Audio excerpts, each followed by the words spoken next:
Limité prend effet ce mercredi. Cela fait des années que les personnels du SDIS dénoncent l'absence de financement suffisant pour assurer le fonctionnement du service départemental d'incendie et de secours. Les explications de Renaud Terrazzoni et de Martial Grit.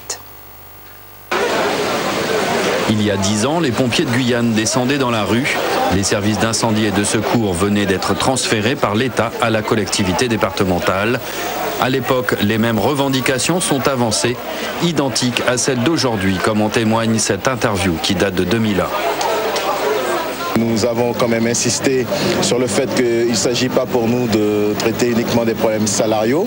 Il s'agit aussi de parler de la sécurité civile sur tout le département et de savoir quel est le niveau de sécurité que les élus guyanais souhaitent mettre à la disposition de leur population. Mieux assurer la sécurité civile, la grève générale illimitée annoncée pour mercredi 2 novembre 2011 par les pompiers de Guyane s'appuie sur des revendications persistantes. Depuis 10 ans, les rapports d'inspection disent qu'il est urgent qu'il y ait les moyens aériens pour que la Guyane puisse intervenir dans les secteurs isolés. C'est très simple. Il y a 4 ans déjà, Brice Hortefeux, ministre en visite en Guyane, engage sa parole devant le journal télévisé de RFO.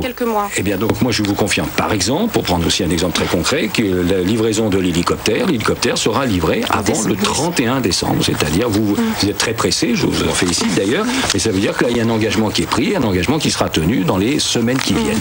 Donc ça sera peut-être pour vous un cadeau de Noël, je ne sais pas si vous prenez comme cela. Mais les engagements ne seront pas tenus. Les communes qui doivent de l'argent au SDIS creusent le déficit. Au mois d'octobre dernier, le Conseil général intervient pour honorer 500 000 € de salaire dus aux pompiers volontaires. Ne correspond plus à nos besoins et nos missions. Et tout cela... C'est le rapport d'inspection qui le dit, qu'il faut revoir le financement du SDIS, il faut qu'il y ait un financement adapté. Parce que même si toutes les communes versaient, ce ne serait pas suffisant pour justement remplir nos missions.